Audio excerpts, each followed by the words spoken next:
झटके आई हुई शीतल मंद वायु बहने लगी। तो जो लीला और सरस्वती थी वो राजा पदम के महल में प्रवेश करती हैं। जैसे ही प्रवेश करती हैं दोनों ही दिव्य आत्माएं हैं, दिव्य ज्योति स्वरूप है, प्रकाश स्वरूप है। तो जब जहाँ पर भी दिव्यता होती है वहाँ पर अपने आप ही जो है उज्ज्वलता होने लगती है, निर्मलता आने लगती है, सुगंध आने लगती है, सुगंधित वायु हो जाती है, स्थान बहुत ही रमणीय हो जाता है, वहाँ से जाने का मन ही नहीं करता है। वो दोनों राजा के महल में जैसे प्रवेश करती हैं तो वहाँ पर देखा कि जो है राजा ने आता है, राजा आकर के उन दोनों दिव्य नारियों को तो आसन पर विराजमान करता है। फिर उनके जो है पादोपाद मुखिया जो है उनको हस्त पैर आदि के धुलता है, फिर उनका जो है पूरा स्वागत करता है।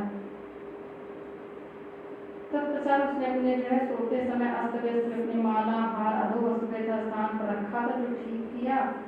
फिर सिराने रखी हुई फूलों की डालियों में से माली की तरह स्वयं भी खिले पुष्पों की माला लेकर के अपनी अंजलि भर ली और देवियों से कहने लगा, देवी आप दोनों जन्म दुर्मय जीवन और त्रिविध ताप रूपी पुरुष का समन करने के लिए चांदनी के समान है। अज्ञान अंधकार को समाप्त करने के लिए आप सूर्य के समान है।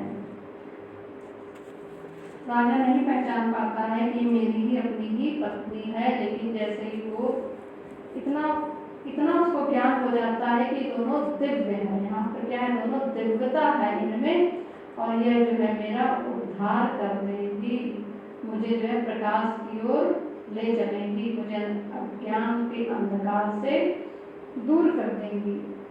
यह जो उसको आभास हो जाता है। देवी के चरणों पर जो है पुष्पांजलि समर्पित करता है राजा। फिर देवी सरस्वती ने लीला से राजा का जन्म वृत्तांत वर्णन करने के लिए पास में ही पड़े हुए मंत्री को अपने संकल्प से जगाया। तो किसने जगाया? सरस्वती ने राजा के जन्मों का वर्णन करने के लिए वहाँ पे मंत्री जो सोया हुआ सा पड़ा था उसको जगा देती हैं सरस्वती माता अपने संकल्प से। जैसे ही सोचती हैं कि जगो वो तुरंत अपने आप जग जाता है।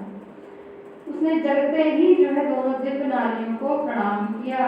उसने भी उनको पुष्पांजलि समर्पित की, चरण आदि स्पर्श किए।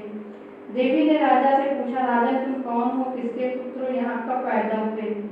तो जैसे ही प्रश्न किए हैं तो यह सुनकर के मंत्री ने उत्तर देना आरंभ किया। मंत्री कहता है, देवियों यह आप लोगों का ही कृपा प्रसाद है और मैं आपके समक्ष भी बोलने में समर्थ हो सका हूँ। अब मेरे स्वामी का जन्म वृत्तांत सुनिए। प्राचीन काल में एक कुंद्रत नाम के राजा हो गए, इक्ष्वाकु वंश में उत्पन्न हुए, वे परम शोभाशाली थे। उनके नेत्र कमल के समान थे। उन्होंने अपनी भुजाओं की छाया सारे भूमंडल को आच्छादित कर दिया था। कहते हैं कि पहले क्या थे, ये एक कुंद्रत नाम के राजा थे। उन्हीं नरेश के भद्रथ नामक पुत्र हुए, जिसके मुख की कांति चंद्रमा के समान थी।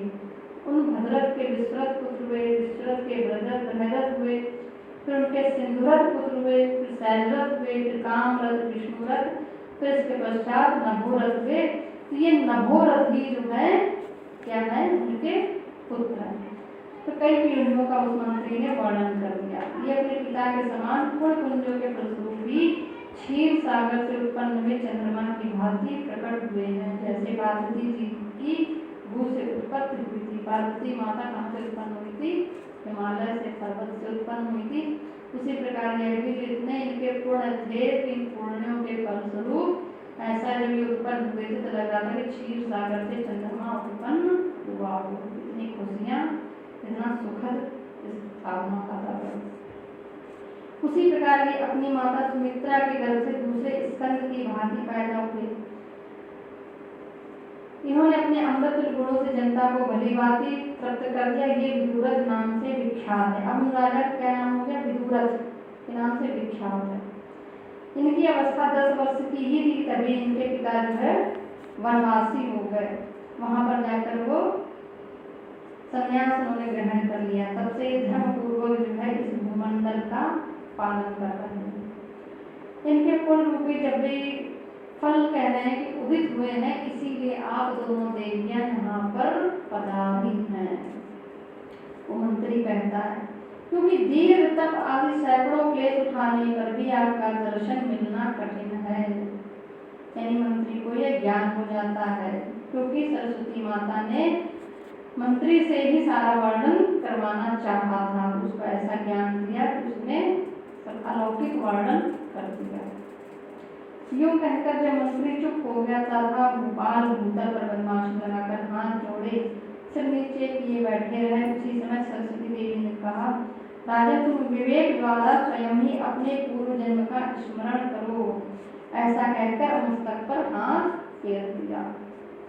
जैसे ही मस्तक पर हाथ फेरा है, क्या हुआ, हृदय का सारा अंधकार मिट गया, सारी माया खत्म हो गई है, सब नष्ट हो गया। उनका हृदय है कमल की भांति विकसित हो गया और राजा को अपना पूर्व जन्म याद आ गया। जैसे वे अंतःकरण में स्फुरित हुआ, होता हुआ सा स्थिर था। फिर लीला के कर्तव्य के साथ साथ शरीर, एकच्छत्र राज्य के त्याग, सरस्वती के वृत्तांत, लीला की विशेष उन्नति, आत्मकथा को जानकर राजा समुद्र में गोते लगाते हुए विस्मय में पड़ गया। वह मन ही मन कहने लगा, खेद है, सारे संसार में यह माया ही व्याप्त है। इस समय इन देवियों की कृपा से मुझे इसका पूर्ण ज्ञान हुआ। माता सरस्वती ने जब हाथ फेरा है तो पूर्व जन्म का स्मरण हो गया है। तो उसे अपनी पत्नी लीला भी याद आ गई। उसने कैसे मेरे जो है सबको फूलों की ढेरी में छुपा के रखा और मैं कौन था, मैं क्या हूँ, सब उसको ज्ञान हो गया। राजा ने पूछा, देवियों मुझे जो अपने अनेक कार्यों का परदादा करता अपनी बचपन में युवावस्था का और मित्र तथा बंधु बांधवों का स्मरण हो रहा है, इसका क्या कारण है? मैं क्यों सबको याद कर रहा हूँ? राजा कह रहा है। सरस्वती बोली, राजन, मृत्यु रूपी महामोहमयी मूर्छा के अनंतर उसी मुहूर्त में गिरिग्राम निवासी उस ब्राह्मण के घर के भीतर आकाश में ही स्थित ग्रह के मध्य भाग में जो मंडप है, उसी के अंदर तुम्हारा यह जन्म आदि दृश्य प्रपंच आभाषित हो रहा है। फिर जहाँ तुम मूर्छा में पड़े हो, मोहमयी मूर्छा में मृत्यु रूपी, क्योंकि वहां पर मृत पड़ा था राजा का शरीर, कहते हैं उसी स्थान के ऊपर एक स्थान में, ब्रह्मांड के स्थान पे तुम्हारा सारा जो है स्थान, पूरा ग्रह घर जो है पूरा वहां पर स्थित है, पूरा सब दिख रहा है। वही निर्मल आकाश की भांति स्वच्छ तुम्हारे चित्त में यह विस्तृत व्यवहार ब्रह्म स्फुरित हुआ है कि यह मेरा जन्म है, ठाकुर वंश ही मेरा कुल है, पूर्व काल में मेरे पिता है आदि इस नाम वाले थे। मैं 10 वर्ष का था। तो वहाँ पर सब कुछ स्थित है, तुमको सब जो है सोचते ही तुमको याद आ गया, इसलिए तुमको उन सबकी याद आ रही है। तभी मेरे पिता इस राज्य पर मेरा अभिषेक करके स्वयं परिव्राजक होकर वन को चले गए। निरंतर मैंने दिग्विजय करके अपने राज्य को निष्कंटक बनाया। फिर मंत्रियों का पूर्वासी पृथ्वी का पालन करता रहा, यज्ञ कर्मों का अनुष्ठान किया और धर्म पूर्वक जो है जीवन व्यतीत किया।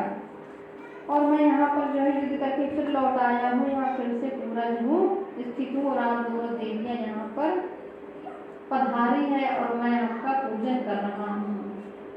कहते हैं राजा के पूजन करने से मनोभिलषित पदार्थ प्रदान होता है, मन की इच्छा के अनुकूल जो है पदार्थ मिल जाता है।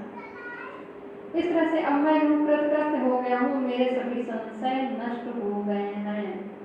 उसी तरह दोनों में से इस एक देवी ने मुझे यहाँ ऐसा ज्ञान प्रदान किया है कि जिससे मैं शांति लाभ करूँगा, परम निर्वाण को प्राप्त होऊंगा और केवल सुख होकर स्थित होऊंगा।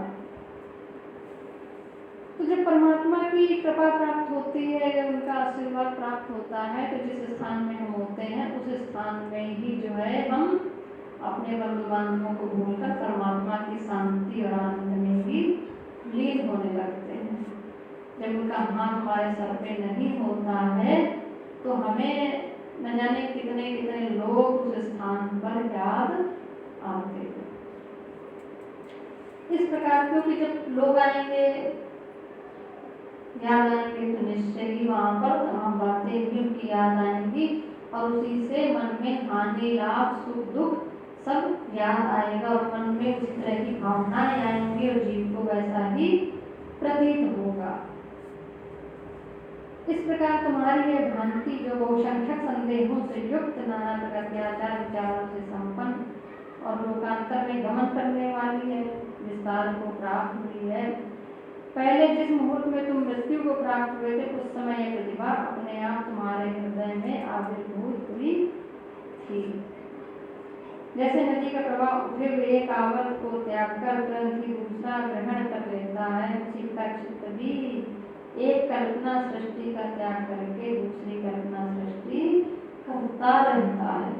तो क्या है, परमात्मा की सृष्टि में निरंतरता है ना, कहीं पर भी एक पल का भी गैप नहीं है। सूरज चांद जो है, जैसे ही सूरज दिखना बंद होता है वैसे ही चांद दिखने लगता है। सूरज की हर रोशनी के साथ एक नई रोशनी आती जाती है, जो रोशनी आई तो पता नहीं कहाँ चली जाती है, कितनी किरणें कितनी ऊर्जा आती रहती है। जैसे कि एक लहर के बाद दूसरी लहर से तीसरी लहर, कितनी लहरें अनंत लहरें आती रहती हैं। उस मृत्यु क्षण में चिद्भानु स्वरूप तुम्हारी प्रतिभा में प्रतिभाषित असत रूप यह जगत जान उसी तरह उपस्थित हुआ जैसे स्वप्न के एक ही मुहूर्त के अंदर सैकड़ों वर्षों का भ्रम होता है। वास्तव में तो ना तुम कभी पैदा हुए हो और ना कभी तुम्हारी मृत्यु भी हुई है। तो क्या होता है, हम लोग के साथ में बीच में जो सगे संबंधी रहते हैं, कभी आप सोचो, लगता है कि जो गुजर चुके हैं, लगता है कभी वो थे, एहसास ही नहीं होता। कभी एहसास करो तो लगता है वो थे, पर आज इस पृथ्वी से उनका नामो निशान मिट गया ना, कितने पूर्वज चले गए, कहीं उनका कोई भी जो है एक किरण नहीं दिखती, उनकी एक छवि नहीं दिखती। जैसे सपने में एक के बाद एक कितने सपने देख डालते हैं, उसमें तो बिल्कुल सब कुछ सत्य सा लगता है, कितने भाव आते हैं शरीर में, उसी प्रकार से विक्षोभ भी होते हैं। जागो तो कहीं कुछ नहीं होता है। तो हमारी लोग की सबकी न मृत्यु हुई है, न मृत्यु होगी, न जन्म हुआ है, न जन्म है, न मृत्यु है। हम थे, हम हैं और हम रहेंगे। सांप अपनी केचुल छोड़ता है, नई केचुल वैसे ही ग्रहण कर लेता है। आप जैसे ही एक कपड़ा उतारते हो दूसरा कपड़ा ऊपर से डाल लेते हो, एक लहर के बाद दूसरी लहर तुरंत आ जाती है। उसी प्रकार से ये शरीर भी है, जैसे ही ये शरीर जो है इस आत्मा से हटेगा, ये आत्मा हमारी दूसरा शरीर तुरंत ग्रहण कर लेगी। तो हम सब क्या हैं, अमर हैं। शिवोहम शिवोहम, अमर आत्मा सच्चिदानंद वही मैं हूँ। अहम ब्रह्म अस्मि, हम क्या हैं, हम ब्रह्म हैं। हम क्या हैं, ब्रह्म, ब्रह्मा हैं, सब ब्रह्म हैं, साक्षात परमात्मा ही हैं। लेकिन बस भूले हुए हैं, ज्ञान नहीं है तो धोखे में ही फंसे हुए हैं। धोखा भी अच्छा लगता है, बहुत सी चीजें होती हैं कि जानकर धोखा खाते हैं। बहुत से लोगों को जानते हैं कि धोखा देगा, मीठी मीठी बात कर रहा कहेगा कुछ, लेकिन फिर भी जो है उनसे संबंध व्यवहार प्रेम चलता रहता है ना। इतनी हिम्मत नहीं होती है, इतना बल नहीं है कि वो संबंध हम तोड़ सके, जानकर निभाते रहते हैं। जिसका सच्चा संबंध है, जिससे सच्चा प्रेम है, उस सच्चे प्रेम को बस समय समय पे सुबह शाम 2 बार 4 बार आरती पूजा करके याद कर लिया, काम खत्म है ना। उसके संबंध को निभाने के लिए कोई नहीं कमर कसता है, कोई नहीं पंक्ति लगा के बैठता है, आसन लगा के नहीं, कि हम जिससे जो है हमारा सच्चा संबंध है हम उसी के साथ ही बैठेंगे, हम वहीं रहेंगे, हम तुम्हारे ही दर्शन करेंगे, तुम्हारे साथ ही जिएंगे। उसे लेकर कौन फिरता है। मीराबाई एक थी तो छोटी सी मूर्ति उनको मिल गई, उन्होंने कहा कि यही तुम्हारे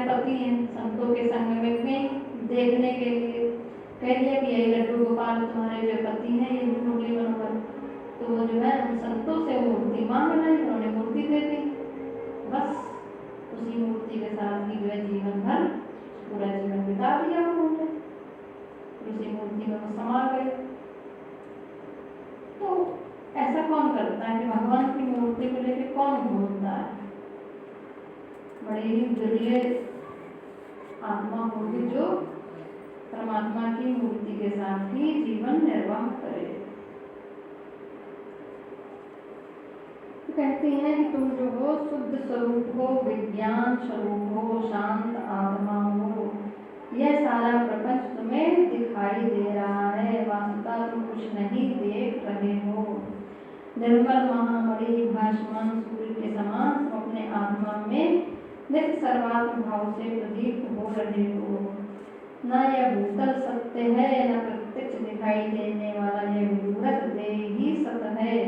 न ये पर्वत, न ग्राम, न हम, न तुम, न शत्रु, न मित्र, कोई सत्य नहीं है।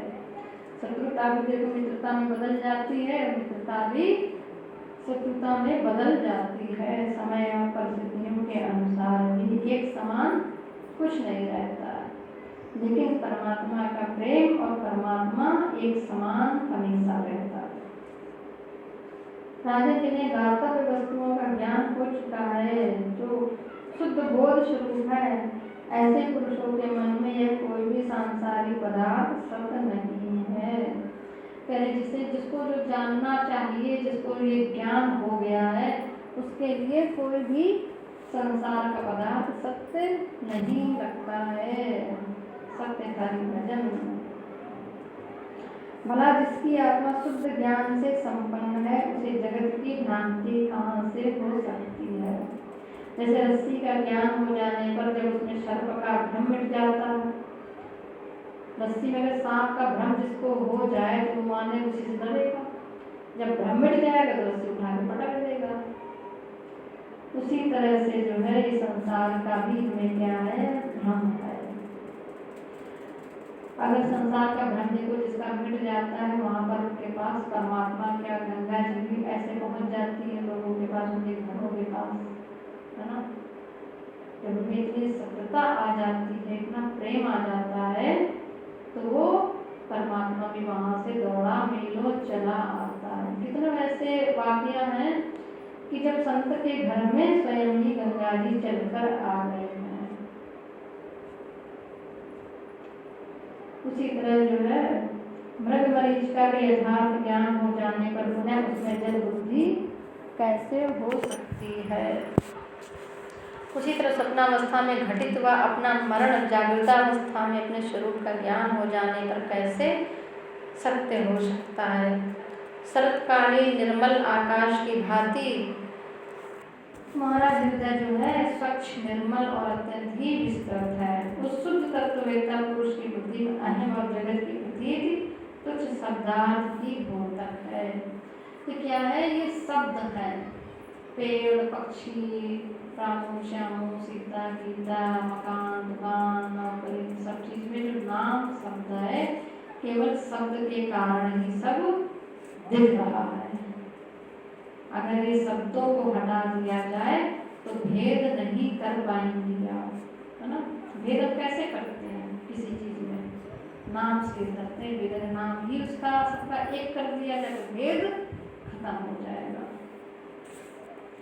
महर्षियों कहते कहते ही दिन समाप्त हो गया। भगवान भास्कर अस्ताचल को चले गए। सभी लोग जो है संध्या वंदन करने के चले गए। फिर वशिष्ठ जी कहते हैं, अगर जिसकी बुद्धि में ज्ञान का उदय नहीं हुआ है, जिसकी परमात्मा तत्व में दृढ़ स्थिति नहीं है, जो मोहग्रस्त है, उसके लिए जगत असत होते हुए भी सत्य सा प्रतीत होता है। यानी कि वो संसार को ही सत्य मानता है। संसार यानी कि सत्ता रहता है उसी संसार में, उसी संसार को ही बढ़ाने की बस कोशिश करता रहता है। एक ऐसे ही संत जी थे, और वो पहले ब्रह्मचारी थे, अपना आश्रम बना के रहते थे। जब आश्रम में साधकों के द्वारा, भक्तों के द्वारा बहुत सामान आ गया, तमाम सारी व्यवस्थाएं हो गई, तो देखो लोग आ गए, वहाँ पे चिपकने लगे, आसक्ति आ गई। उनको लगने लगा कि मेरे जाने के बाद इसका वारिस कौन होगा। तो ये क्षुद्रता की भावना आ गई कि मेरे बाद कौन लेगा, इसका मालिक होगा। तो वो जो है स्त्री की तलाश करने लगे कि मैं विवाह कर लूँ तो बच्चे हो जाए, मेरे बच्चे यहाँ पर जो है फिर राज करें। उसी में को आनंद आने लगा। यही संसार है, इसमें भी आसक्ति पैदा हो जाती है। जैसे मरुस्थल में सूर्य का ताप ही मृगों के लिए जल की भ्रांति का कारण होता है, उसी तरह ही मृग के लिए जल की भ्रांति का जगत सत्य सा भाषित होता है। मरुस्थल में क्या होता है, सूर्य की बड़ी तेज किरणें पड़ रही है, सूर्य चमक रहा है, सब जगह गर्मी गर्मी है, लेकिन दूर कहीं ऐसे प्रतिबिंब पड़ता है सूर्य का कि जल दिखाई पड़ता है। तो हिरण क्या होता है, बहुत जो उछलता हुआ दौड़ता हुआ भागता हुआ जाता है उस पानी की खोज के लिए, प्यास बुझाने के लिए, लेकिन पहुंचने पर वहाँ पर तपती रेत ही मिलती है। तो संसार का भी किस्सा यही है कि हर जगह जीव आनंद सुख खोजने के लिए दौड़ लगाता रहता है, लेकिन वहाँ पहुँचने पर देखो तो फिर से वही खाली हाथ लौटना पड़ता है, न सुख मिलता है न आनंद, क्षणिक ही केवल सुख होता है। उसी की भांति ये संसार है। तो कोई भी जो है परम मित्र सहृदय रिश्तेदार व्यवहारी नातेदार अपना जो है पूर्ण सुख नहीं दे सकता है, पूर्ण सुख नहीं दे सकता है। पूर्ण आनंद केवल परमात्मा में ही है। राम जी ने पूछा कि यदि केवल माया स्वरूप स्वप्न में कल्पित स्वप्न पुरुष सत्य ना भी हो तो क्या दोष होगा। कह रहे कि स्वप्न पुरुष में सत्य ना हो तो क्या दोष होगा, यह बतलाइए। वशिष्ठ जी ने कहा, राघव स्वप्न में देखे गए नगर निवासी वस्तुतः सत्य नहीं है। इसके लिए मैं तो प्रत्यक्ष प्रमाण बताता हूँ, सुनो। अन्य प्रमाण की आवश्यकता नहीं। सृष्टि के आदि में स्वयंभू ब्रह्मा स्वयं ही स्वप्न तुल्य अनुभव से संपन्न दिखाई देते हैं। उनके संकल्प से उत्पन्न हुआ यह विश्व भी स्वप्न सदृश ही है। इस प्रकार यह विश्व भी स्वप्न है। जैसे तुम मेरी दृष्टि में सत्य हो, उसी तरह अन्य लोग भी तुम्हारी और मेरी दृष्टि से सत्य हैं। एवं अन्य मनुष्यों की भी अपने अपने अनुभव के अनुसार स्वप्न के विषय में सत्यता। करे ब्रह्मा जी ने भी क्या जो है सपना ही देखा था, और उस सपने में ही जो है इस संसार की सृष्टि सारी कर डाली थी। जब वो सपने में ही सारी सृष्टि कर डाली है तो ये सत्य कैसे हो सकता है। सपने में भी हम लोग देखते हैं ना कि हमने उसको मारा, उसने हमको मारा, उसने हमको ये सामान दिया, हमने उसको सामान दिया, सत्य लगता है। सेम स्थिति है ये, खुली आंखों से हम सपना देख रहे हैं। इसको सपने के भांति सारा व्यवहार मानना चाहिए। वो कितने चिपके होते हैं, कहते बहुत दोस्ती निभाते हैं, बहुत प्रेम है, बहुत रिश्तेदारी है, बहुत तो मेरी आत्मा हो, हम तो बिना जी नहीं पाएंगे। लेकिन समय वक्त ऐसा भी आता है कि सब बदल जाते हैं। तो इन बातों पर विश्वास नहीं करना चाहिए। संसार को सपने की भांति बस निभाते चलिए समय के अनुसार। बाकी जो सत्य क्या है, हरि भजन सत्य, केवल राम नाम सत्य है। सत्य बोलो सत्य है, राम नाम सत्य। मरते समय केवल एक ही शब्द बोलते हैं, राम नाम सत्य। पूरे जीवन भर पाठ पढ़ाएंगे कि फिजिक्स केमिस्ट्री इतिहास हिंदी ज्योग्राफी भूगोल मैथ गणित IT BT C.Tech कर लो, ये कर लो, वो कर लो, मकान दुकान सब बना लो। उन समय में जब वो मर गया सुनाई भी नहीं दे रहा है, तब कहेंगे राम नाम सत्य, सत्य बोलो सत्य। कितनी जो है अजीब दुनिया है। पहले जीवन आँख खुली है, कान खुले हैं, तब उसको सिखाएगी झूठ। जब मर गया तो सुनाई नहीं दे रहा, तब कहेंगे सत्य बोलो सत्य, राम नाम सत्य, राम राम सत्य, तब भी चिल्लाएंगे। अजीब विचित्र बात है, कहानी है। जीते किसी बोलो राम नाम सत्य, राम नाम सत्य है, तो कहेगा कि अरे ये ना बोल, ये नहीं बोला जाता इससे ना, अपने बच्चों को पीछे छुपा देंगे, बच्चे ना सुन ले। पहले तो मरते समय बोला जाता। विचित्रता है, विरोधाभास है इस दुनिया में ना, इतना विरोधाभास है। इस महान स्वप्नरूपी संसार में तुम्हारी दृष्टि में मैं सत्य हूँ, वैसे ही तुम सत्य हो, उसी तरह सभी सत्य हैं। ये सारे स्वप्नों में ज्ञान है। इस प्रकार ये सब स्वप्न और जागृत रूप प्रपंच वास्तव में सत्य नहीं है, परंतु सत्य सा लगता है। मोहित करता रहता है ये संसार। वस्तु में देह के बाहर भीतर और सभी जगह विद्यमान है। ज्ञान वृत्ति जिसे जैसा जानती है उसे उसी तरह स्वयं ही देखती है। देखो इस सत्य का ज्ञान स्वामी रामभद्राचार्य को हो गया है ना, उन्होंने अपनी आंखें खोल ली। उन्होंने कहा कि हम झूठ क्यों देखें जीवन में, हम देखेंगे ही नहीं झूठ। कितने महान संत हैं, आंखें उन्होंने अपने अंतर की ओर कर ली है ना। अंतर मन में जिस परमात्मा सबके बैठा है, अब बाहर को कुछ नहीं दिख रहा तो अंदर की ओर ही देख रहे हैं। बहुत बड़ी बात है ये, छोटी बात में सामान्य दिव्य घटना है, दिव्य बातें हैं सब, ये दिव्य ज्ञान भी है ये। इसी प्रकार स्त्री प्रसंग भी जो है मिथ्याई जीव को मोहित करता है। उसी तरह चेतना का स्वरूप परमात्मा में सब कुछ स्थित है और वही परमात्मा उसका अनुभव करता है। जैसे कोष में जो धन मौजूद रहता है उसे उसका दृष्टा प्राप्त करता है, उसी तरह चेतना का स्वरूप परमात्मा में सब कुछ स्थित है। देवी सरस्वती ने विदुरथ को ज्ञानामृत के सिंचन से विवेक रूपी सुंदर अंकुश संयुक्त करके उनसे कहा, लीला की प्रसन्नता के लिए कहा, मैंने तुमसे राजन यह सारा वर्णन किया, क्योंकि उसका ही पति था, लीला का पति था राजा विदुरथ।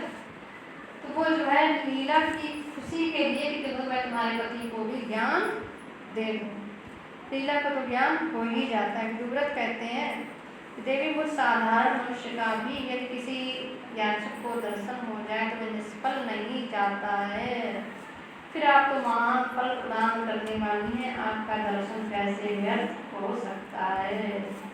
संत दर्श जीव पातक करई है ना, संतों के दर्शन से, भगवान के दर्शन से पापों का नाश हो जाता है। देवी जैसे स्वप्न देखता हुआ मनुष्य उस स्वप्न को छोड़कर दूसरा स्वप्न देखने लगता है, इसी प्रकार से मैं इस देह का परित्याग करके यहाँ से दूसरे लोक को जाऊंगा, मैं आपकी शरण में आया हूँ। और वो जो है राजा क्या करता है, देवी की शरण में चला जाता है, ज्ञान होते ही कि अब जो है मेरा भी, मैं भी परलोक को, परम धाम को पहुँच जाऊँ। सरस्वती ने कहा, हम लोगों ने कभी याचकों की कामना का निराकरण कर दिया हो ऐसा नहीं देखा गया, और लीला की भक्ति और भाग्य के अनुरूप पदार्थों की समृद्धि से सुंदर इस राज्य का निर्भय उपयोग करो। कह रहे कि अभी तुम जो है इस राज्य का पहले उपभोग करो, इसके जब संग्राम होगा तो इस संग्राम में तुम्हारी मृत्यु निश्चित है। यानी कि हर चीज जो है अपने आप निश्चित है। आपके घर 4 घंटे बाद कौन आएगा ये निश्चित हो चुका है, 5 घंटे बाद आपसे कौन क्या ले जाएगा ये भी निश्चित हो चुका है, 6 घंटे बाद कौन सी घटना घटनी है आपके घर में ये भी निश्चित हो चुका है। हर व्यक्ति के साथ सब कुछ निश्चित है, यानी कि आज से, अभी से 6-7 घंटे आगे की घटना जो है निश्चित हो जाती है। लेकिन जिसके बाद दिव्य दृष्टि हो गई है, जिसे दिव्य दृष्टि इस योग से प्राप्त कर ली है, वो ज्ञान देता है कि ऐसी घटना अब घटी है कि इसका आभास उसको हो जाता है। हर कोई नहीं कर सकता, केवल योगी है, संत है, जिसको अभ्यास है, जो इस योग में लगा है उसको हो जाता है। हमने किसी बहुत सी कितनी घटनाएं भगवान कृपा से अनुभव वाली हो जाती, तो हम जान जाते। तो वही बता रहे हैं कि हर घटना का जो है कह देते कि अनहोनी कुछ नहीं होती, जो होती वो होनी या होनी होकर रहे, यानी जो होना है वो होकर रहेगा। अब हमारे कर्म जो होते हैं, जब निरंतर अच्छे कर्म करते हैं तो उसी से हमारे आगे आने वाली 6-7 घंटे बाद आने वाली दुर्घटनाएं भी टल जाती हैं। 6-7 घंटे बाद हमें कुछ अच्छा फल भी प्राप्त हो सकता है। कब प्राप्त हो सकता है? जब हम निरंतर सत्कर्म कर रहे हैं। अन्यथा क्या होगा, यहाँ से निकले वहां गए, पैर टूट गया, सर गया, पैर टूट गया, कौन जाने कहाँ से ईंट गिर पड़े, कहाँ से कांटा लग जाए, कहाँ कांच लग जाए, कहाँ चाकू लग जाए, है ना। अब सत्कर्म में निरंतर लगे हुए हैं तो वो क्या हुई, होने लगा तो कांटा था, चाकू थी, लेकिन वहां पे जरा सी खरोच ही लगी और निकल गए। सत्कर्मों से दुर्घटनाएं रुक जाती हैं, बंद हो जाती, नहीं होती है। तो जो होनी है होके ही रहती है, हर चीज निश्चित है, इतने समय बाद ये चीज होगी। महसूस करने वाला ही कभी महसूस कर सकता है अगर कोई चीज खरीदनी है, लेनी है, कुछ सामान, कुछ भी है घटना, सब कुछ निश्चित है। अगर आपको कोई सामान वस्तु खरीदना है तो उसका समय निश्चित हो चुका है, उसी समय पर वो आपके घर में वो वस्तु सामान आएगी। तो आपको लग सकता है कि मैं जो ये अपना कर्म से, मैंने अपनी बुद्धि से ऐसा कर लिया, ऐसा नहीं होता है। किसी रिश्तेदार को घर आना है, कोई फंक्शन करना है, कुछ करना है, कोई पूजन करना है, तो परमात्मा की इच्छा से ही निश्चित हो जाता है तुम्हारे कर्मों के अनुसार कि तब तुम्हारा ये काम होगा। बिना परमात्मा की इच्छा से तो पत्ता भी नहीं हिलता है। तो कैसे सोच लोगे कि तुमने कर लिया इतना बड़ा काम? उसकी इच्छा से ही जब पत्ता नहीं हिलता है तो कोई भी आयोजन है, कोई भी सामान खरीदना है, कोई कार्य करना है, कैसे हो सकता है? हो ही नहीं सकता, उसकी इच्छा से ही। तो ये बात सत्य है, सत्य है। लेकिन जो महसूस कर पाए, अब जो भक्त है, संत है, उसने महसूस किया तो सब क्या करता है, परमात्मा को हर चीज समर्पित कर देता है और उनसे एक ही विनती करता है कि बस अपने ही कार्य में लगाए रखो। मन में कोई भी छोटी सी भी बीज कामना का उदय होगा तो उसको समय आने पे पूरा कर देगा। समय आने पर हो सकता है उसका आज समय 4 घंटे बाद हो, तो कामना पूरी होने का हो सकता है 4 दिन बाद हो सकता है 40 दिन बाद हो, 4 वर्ष बाद उसका समय पूरा होगा कामना। तो कामनाएं भी सब परमात्मा की कृपा से ही पूरी हो सकती हैं। जो भी स्थितियां बन रही हैं, जैसे बीज आप यहाँ डाल रहे हो कर्मों के और सोच के, वासना के, वैसे ही फल निकलेंगे। लेकिन मिलेगा क्या? हमें अपनी ही करने का फल मिल जाएगा, अच्छा हो या बुरा हो। सरस्वती ने कहा, पूर्व जन्म के चक्रवर्ती सम्राट तुम्हें विदित होना चाहिए कि उन लोगों ने कभी की कामनाओं का निराकरण जो है कर दिया हो, ऐसा नहीं देखा गया है। कहते हैं कि तुम्हारी जो है राजा मृत्यु होगी इस संग्राम में, तुम्हारा प्राचीन राज तुम्हें प्राप्त होगा, ये सब तुम्हारी आंखों के सामने ही होगा। तुम्हारी कन्या को, मंत्री को और तुमको सब रूप शरीर प्राप्त करके उस प्राचीन नगर में आना होगा। अब हम दोनों जैसे आई थी वैसे ही लौटे जा रहे हैं, परंतु तुम्हारी कन्या को, मंत्री को, तुम्हें मृत्यु को प्राप्त होकर वायु रूप से सूक्ष्म देश से उस प्रदेश में आना चाहिए। वो ज्ञान दे दिया है, कह दिया जाओ कल युद्ध करो, फिर तुम वायु के द्वारा उस सूक्ष्म रूप से उस प्रदेश में आओगे। दोनों ही जो है मधुर भाषी थे, परस्पर वार्तालाप हो ही रहा था। तब तक जो है भयभीत होकर के राजा के पास आकर के बैठ गया, कहने लगा, देवी देव ज्वार भाटा संयुक्त महासागर की भांति बाढ़ चक्र खड़ग गदा और पर्वत की वर्षा करने में विशाल शत्रु सेना आ गई। तभी जो क्या होता वहीं पर शत्रुओं की सेना आ जाती है उस राजा के पास में। वशिष्ठ जी कहते हैं, फिर ऐसा कहते हैं, राजा से वो कह ही रहा तब तक में कठोर शब्दों से कोलाहल होने लगा। भीषण सबसे सारी दिशाएं व्याप्त हो गई। बाणों की वर्षा से, धनुषों की टंकार से स्त्री और बच्चे जल गए थे। वहां पे हाहाकार मच गया, युद्ध यानी कि छिड़ जाता है। ये सुनकर राजा ने दोनों देवी की ओर देखा, देवी मैं युद्ध के लिए जाता हूँ, आप मुझे क्षमा करें। अब मेरी यह भार्या आप लोगों के चरण कमलों की घंटी बनेगी, आप चरणों की सेवा करेंगी। उस राजा की जो पत्नी थी कहती कि मैं युद्ध के लिए जा रहा हूँ और मेरी पत्नी आपकी सेवा करेगी। प्रभु की लीला ने पूछा, देवी किस कारण से मैं यहाँ, मैं यह हो गई, पहले जो मैं जोड़ी थी वही मैं इस रूप में कैसे स्थित हो गई, इसी ग्यारह से। यानी कि जो राजा विदुरथ है उसे किसी जन्म का वर्णन दिखाया है देवी ने, उसके बाद भी वो तो सूक्ष्म शरीर से आई है, लेकिन वहाँ पर एक शरीर और राजा के रूप में दोनों ही वहाँ पर पूरा खेल चल रहा है, कर रहे हैं। कहते हैं मुझे बतलाने की कृपा करे कि मैं यहाँ पर ऐसे कैसे बन गई। कहती है जैसे यहाँ स्थित है वैसे ही वहाँ भी है देवी, जैसे दर्पण में प्रतिबिंब वस्तु बाहर और भीतर दोनों ओर दिखती है, उसी तरह ये सभी यहाँ भी है वहाँ भी है। इसका क्या कारण है? क्या वे सचेतन है? देवी ने कहा नीले, भीतर जैसा ज्ञान उद्भुत होता है वैसा ही बाहर क्षण मात्र में अनुभव होने लगता है। कह रही कि तुम्हारे मन के भीतर जैसा ज्ञान होगा वैसा ही तुरंत बाहर दिखने लगता है। अगर हम अपने मन में किसी के प्रति अच्छी भावनाएं कर लें तो तुरंत उसके मन की भावनाएं भी बदलने लगती हैं। उसके प्रति हम क्रोध कर लें तो उसको भी क्रोध हमारी भावनाओं से आने लगता है। जैसे मन चित्तात्मता स्वप्न आदि में चित्त द्वारा अनुभूत होने लगता है, जैसे